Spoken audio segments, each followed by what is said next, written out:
উপভোগ করলাম। আমাদের প্রথমেই যে বিষয়টি কিছুটা হলো আমাদের মাঝে সংশয় ছিল যে এই কোর্সে 40 জনের মধ্যেও কিন্তু কোনো নারী কর্মকর্তা নেই, তারপরেও কিন্তু একজন নারী সেজে আমাদেরকে চমৎকারভাবে তাদের সাংস্কৃতিক আনন্দ দিয়েছে।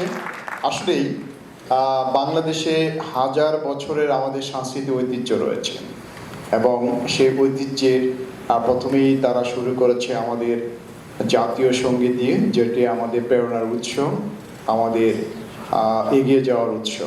তারপরে বিভিন্ন ধরনের গান, হাসন রাজার গান,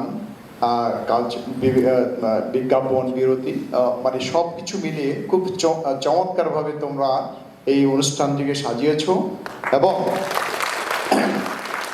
এই প্রশিক্ষণের মধ্যে দিয়েও যে কঠোর প্রশিক্ষণ, সকালে পিটি, সন্ধ্যায় অ্যাসাইনমেন্ট ক্লাস, তারপরেও তোমরা যে চমৎকারভাবে এই অনুষ্ঠানটিকে সাজিয়েছ তার জন্য আমাদের আন্তরিক ধন্যবাদ এবং অভিনন্দন জানাচ্ছি।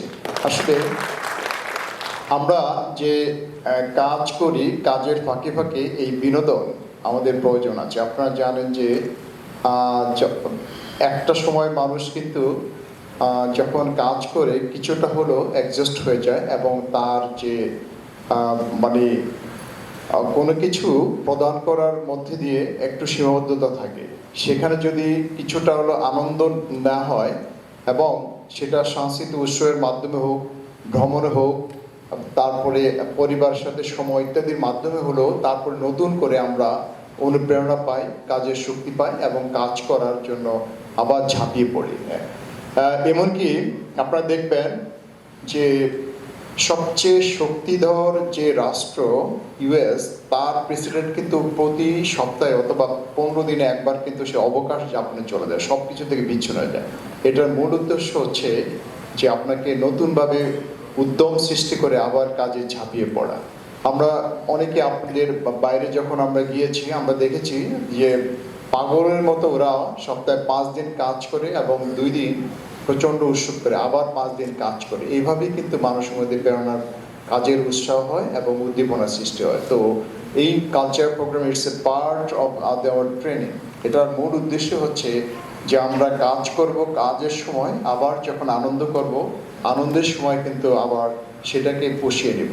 তো এই চর্চাটা তোমাদের মাঝে অনেক প্রতিভা আছে, তোমরা এখনো ইয়াং এবং দেশকে দেওয়ার জন্য তোমরা নিবেদিত প্রাণ। পিএসবি অত্যন্ত বাংলাদেশের জন্য একটি গুরুত্বপূর্ণ প্রতিষ্ঠান, আমাদের গর্বের স্থান। সেখানে যারা আমাদের বিদ্যুৎ সঞ্চালন, নিরবিচ্ছিন্ন বিদ্যুৎ দেওয়ার জন্য এখানে কাজ করছে, তারই অংশ হিসেবে পিএসবি তোমরা কাজ করছো। আশা করছি এই প্রশিক্ষণলব্ধ জ্ঞান তোমরা গিয়ে তোমাদের যে প্রতিষ্ঠান আছে, প্রতিষ্ঠানের উন্নয়নে, সার্বিকভাবে দেশের বিদ্যুতায়নে, বিদ্যুতের উন্নয়নে কাজ করবে সেই প্রত্যাশা ব্যক্ত করছি। এখানে উপস্থিত রয়েছেন বিশেষ অতিথি জনাব আমর ইসলাম, তার সাথে আমার আগে থেকে পরিচয় আছে, আজকে দেখে আবার ভালো লেগেছে।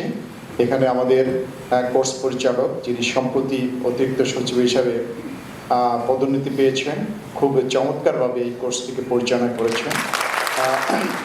সম্মুখে রয়েছেন আমার সহধর্মী সহ আমাদের ভাবিবৃন্দ, শ্রদ্ধেয় আমাদের 2টি স্কুলের অধ্যক্ষ মহোদয় সহ অন্যান্য শিক্ষক মণ্ডলী এবং পিসিবির ঊর্ধ্বতন কর্মকর্তাবৃন্দ, সকলে এই যে আমাদের তরুণ যারা সহকর্মী আছেন, তরুণ প্রজন্ম, সকলকে মানে এখানে এসে আপনারা এতক্ষণ উপভোগ করেছেন, উৎসাহ দিয়েছেন, আনন্দ উপভোগ করেছি। এই জন্য আপনাদেরকে ধন্যবাদ জানিয়ে আমি আমার বক্তব্য শেষ করছি। আমাদের সবসময় পথ চলা এমন যেন আনন্দময় হোক সেই প্রত্যাশা ব্যক্ত করছি। জয় বাংলা, বাংলাদেশ।